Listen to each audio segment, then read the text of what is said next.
Everyone is excited on day one, but your long-term goals don't care about your day one energy. They test your day number 101. And that's where most people fall and fail. Not because they are lazy, because they don't know how to stay motivated when the hype fades, when the excitement disappears. If you have ever set a goal, worked hard for a few weeks, and then slowly drifted away, you're not lazy. You're not broken. You just haven't learned how long-term motivation actually works. Today, I will show you exactly that. How to stay motivated for long-term goals, especially when the results are slow, distractions are many, and the finish line feels far. Welcome to Evolve. I'm Dr. Ganesh, and in this video, we are diving into one of the biggest reasons why most dreams don't turn into reality, because motivation fades. And let's be honest, anyone can work hard for 3 days, anyone can eat clean for a week, and anyone can post content for a month. But can you do it for a year, 2, 5, 10 years? That's what separates the crowd from the committed. Because anything worthwhile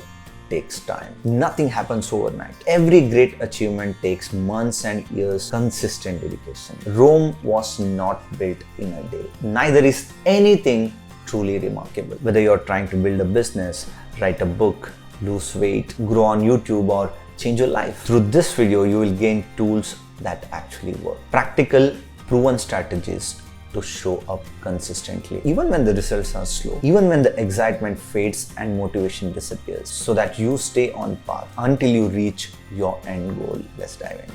Let's begin with what I call the myth of motivation, and this is what kills most dreams. It is the belief that motivation is supposed to feel constant. It's not. We assume that successful people are always motivated. They are not.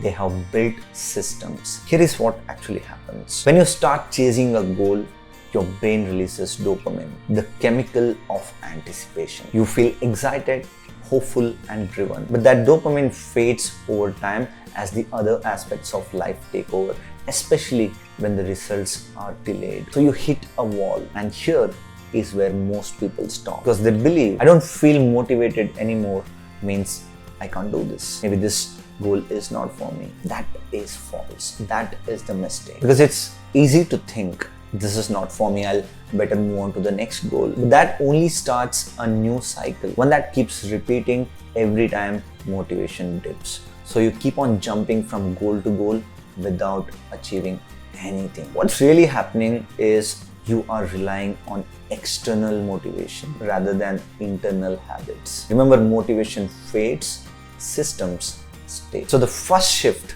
is this: don't ever rely on motivation. Build systems that work without motivation. I'll explain you what that means in detail. Let's talk about something powerful from behavioral psychology, the concept of identity-based habits. Most people chase goals like, I want to lose 10 kgs, I want to read more books, I want to earn a lot of money. But these are outcome-based. They focus only on results. Instead, go one level deeper. Instead of wanting someone who wants to lose 10 kgs, become someone who eats mindfully. Become that person. Instead of aiming for 10 million subscribers, become a disciplined creator who wants to show up every day. Instead of just aiming for, I want to read more, become a learner who enjoys reading every day. Why does this matter? Because your brain loves consistency between your actions and your identity. When your actions reflect who believe you are, they feel natural. It comes out very easily, effortless. When there is a mismatch between what you believe you are and what you're trying to do, they feel like a fight in your head. So shift from what do I want to who I am becoming. This one shift can change everything. And once that shift happens, once you stop chasing results and start becoming that person who naturally does things, something clicks. Now let's make it even more tangible. Let's talk about something your brain really craves: visible proof that you are making progress. Your brain is visual. It doesn't just want to know that you are making progress. It wants to see it. It wants to know. It wants to confirm that you have moved ahead. But the problem is, most long-term goals don't show any results in the short term. You could go to the gym for 30 days and still look the same. You could post 20 videos back to back and still nothing could go viral. You could meditate for a month and still feel distracted. That's exactly when you start to lose interest. Your brain gets distracted. Before you know it, your brain starts to stray away from your goal. So what is the solution? This is where visual tracking can help you. By visual tracking, what I mean is, actually tracking your work and habits through various ways, not the results, but actually how you're working towards. This gives your brain the proof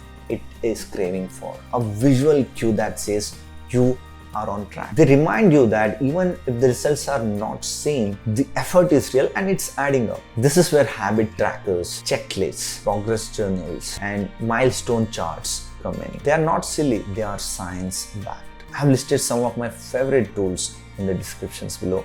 Do check them. So when you visually see a streak, a number growing, timeline filled, you can feel the progress. Your brain can see that you're moving ahead. And that feeling fuels you. Now you don't want to break the chain, you want to keep moving. And the more you see that chain grow, the more invested you feel. And that's when momentum kicks in. Now that you know how to maintain progress, let's make sure getting started every day is not a struggle either. That brings us to my favorite part, removing frictions to start easily. You know what silently kills consistency? It is friction. Friction is all the little resistance that makes starting feel like a struggle. And the harder it feels to begin, the more likely you are to postpone the beginning itself. So what is the solution? Make starting so easy that it becomes almost automatic. Reducing resistance or friction does not mean reducing the goal. It's about removing all the steps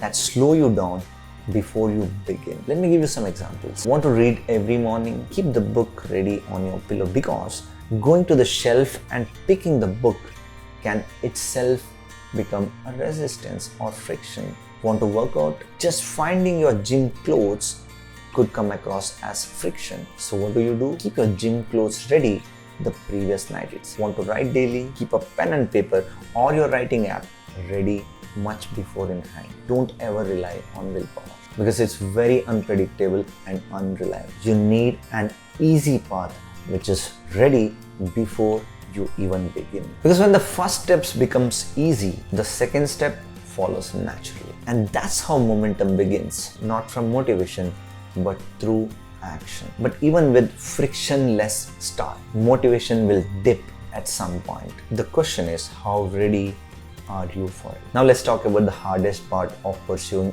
any long-term goal, the dip. Every goal has a phase where motivation completely disappears, and it's called as the dip. This is where doubt creeps in. You will think, what am I even doing? Is this even working? Maybe I'm not cut out for this. What is the point? It's very important to sail through this, because dip is not a sign of failure. It's a very predictable phase in every long-term journey. Top performers expect it. So when it comes, don't panic. Recognize the fact that it's a sign not to quit. It's a sign to adapt. Instead of pushing harder, simplify your routine. Scale your habits to bare minimum. Something you can do even on your worst day. Also, revisit your why. Why did you start in the first place? Not just once, every day, if that's what is needed. Read it, say it loud. Remind yourself why this goal matters. And most importantly, don't isolate yourself if you're going through a dip. Talk to a friend, a mentor, or someone who has walked the path. Borrow belief from them until your belief returns. Because after the dip, if you stay, comes something called as the second wind. It is the quiet phase where something shifts, where you are no longer relying on hype or motivation. You have now found your rhythm. The routine starts to feel more natural to you. The self-doubt gets quieter. You now begin to notice small wins which earlier you missed. It's not magic, it's the reward of staying on path. It's the reward of not giving up. Now let's move on to your external world, because just like your internal world supports your belief system, your external world matters just as much. Now let's move on to something that most people ignore, but it silently shapes your success, your environment. Let me be very clear, motivation dies. It can't thrive in wrong environment. If your room is noisy, cluttered, and full of distractions, you can't expect deep work. Just like your fridge is filled with junk, you can't expect to eat clean. If your friends laugh at your goals, don't expect to stay inspired. Your environment is like the foundation of a house. It either supports what you're trying to build or slowly pulls it down. So optimize it. So change what you see, what you hear, and how you feel on a daily basis, because that alone can double your motivation. But external changes are there to facilitate your progress. Now let's go inward once again and reconnect with something even more powerful. Here is the reality. As I already said, motivation fades. Even discipline can slip away. But what can truly last is your purpose. When things get really tough, surface level things are not enough. You need a reason that really pushes you when the going gets really tough. Deeper than I want to get fit or I want to grow online. Why am I doing this? Who else is impacted by my success or failure? What will my life look like if nothing changes? Your purpose is not just a motivational quote. It should be your anchor. Maybe your dream to get fit is not just about abs. It could be proving to yourself that you can follow through. Maybe your desire to grow online is not just about fame. It could be giving your message a voice, a platform. Write down that deeper purpose. Keep it somewhere visible. Revisit it often, especially when you feel like giving up. Because when the work gets boring, when the doubt creeps in, when progress is not visible, it's your why, it's your purpose that keeps you going. When your why is strong, you will always find a way to keep going. Because when your purpose is strong, you feel it not just in your mind but in your gut. You will stop finding reasons to stop. You will start to look for ways to adopt. That's when you stop just chasing the next milestone and start truly appreciating how far you have come. Let's talk about what I mean by that and how to do that. Look back, not just ahead. Let me tell you, you will always feel behind if you only keep looking at what is left to be covered. So turn around. Even if it is 10%, 5% or 1%, it is still progress. Momentum doesn't come from perfection. It comes from pride. Give yourself that pride. So once a week, sit down and write. Do this exercise every week. Sit down and write down 3 wins. Big or small, celebrate yourself. Because if you don't feel proud, you won't feel motivated. And when motivation dips, as it will happen time to time, that pride will become your safety net. Now let's understand what happens when you hit a low, when you actually miss a day, a week. That's where the next principle becomes crucial. Learning how to bounce back quickly. You will slip. That's human. What matters is, do you bounce back on day 2 or day 20 or never? Create a bounce back blueprint. List 3 things you will do immediately after a bad day. For example, number 1, read a page or 2 from your favorite book. Number 2, I'll just do a 2-minute version of whatever my routine was supposed to be. Number 3, read a book or watch a podcast that reconnects to your why. You don't need to be perfect with your routine. You just need to recover fast. And while bouncing back is powerful, it becomes even easier when you are not doing it alone. Now let's talk about a silent force that can really keep you going. Your community. Community is a secret weapon nobody talks about. Going alone works well in the beginning, but over time, isolation can kill motivation. You need someone who sees your effort. This could be a friend going through the same journey, coach or mentor, or a supportive online community, or even your partner or spouse or a family member. When you are surrounded by positive people, you can always borrow their energy. Remember, motivation shared is motivation multiplied. It feels really great when you realize that you are not alone in your journey. Now let's explore on how to build on that with something even simpler yet powerful but often overlooked. Small daily wins. Most people wait for the big moments, the breakthrough, the viral video, the big results, life-changing milestone. But here's the truth. Big moments are built on small wins stacked over time. Every time you showed up when you didn't feel like is a small win. Every time you follow through a habit, even for 5 minutes, that's a win. Every time you choose action, progress over perfection, that is a win. And let me tell you, these small wins matter more than you think. They reinforce the story you tell yourself. I'm consistent, I follow through, I don't quit. And the more often you tell yourself that through action, the more your identity shifts. That's how motivation becomes internal. So instead of chasing big results, stack small wins daily, and they create momentum that carries you through hard days. And speaking of momentum, let's talk about something that sustains it over the long run. And it's called reflection.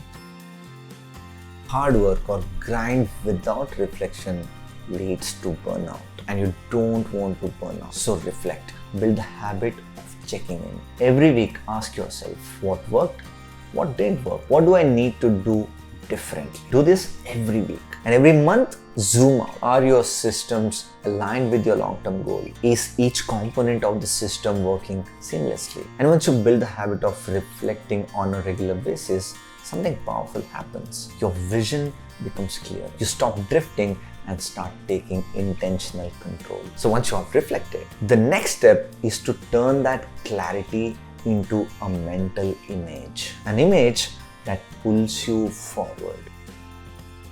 I'm talking about visualizing the finish line and even beyond. Before you reach any goal in reality, you have to reach it in your mind. This is called mental rehearsal, and it's more than just daydreaming. It's a proven technique used by top athletes, performers, and high achievers. Here is how it works. Close your eyes and imagine hitting your goal. Make it detailed and vivid, not just how it looks like, but also how it feels like. What you see, what you hear, and also what you feel like. Imagine crossing that finish line, posting that 100th video, publishing that book, losing those 10 kgs. Hear the applause, feel the satisfaction, soak in that pride. The more vividly you imagine these things, the more your brain believes it's possible. And once your brain believes in that, it starts working toward it with less resistance. Why does it matter? Because your brain doesn't differentiate between vividly imagined success and reality. So when you rehearse your success repeatedly, you are not just hoping for it. You're training your brain to expect it. And belief is what fuels consistent action. And now let's bring it all together with one final shift. The one that makes everything sustainable, joyful, and repeatable. Falling in love with the process. This is the final truth. You might start your journey for a result, to lose weight, to build a business, or to hit a subscriber count. But if you only focus on the result, you will burn out, because results take time, and time tests patience. What keeps you going is not constant excitement. It's falling in love with the process. Fall in love with the routine, fall in love with small steps, fall in love with the grind, fall in love with the process that no one sees. That's where the real growth happens. Not just in your skills, but also in your mindset. The goal is never just the goal. You think you're chasing a number, but you're really building a new identity. The one who shows up, the one who doesn't quit, the one who adapts, learns, and evolves. When you fall in love with the process, you stop needing motivation, because showing up becomes a part of who you are. And when that happens, result is just a matter of time. I will tell you how to apply all the things that we talked till now. Do one thing today right after this video. Pick a goal you have been struggling with and just apply one tool that we spoke about. Maybe it's a visual tracker, maybe identifying your identity, maybe it's simply showing up for 5 minutes. Practice that and then come back after 7 days and let me know how it felt. Because we are not just chasing the goals, we are evolving. If you found this video useful, give me a like and do not forget to subscribe to the channel. See you soon in the next video.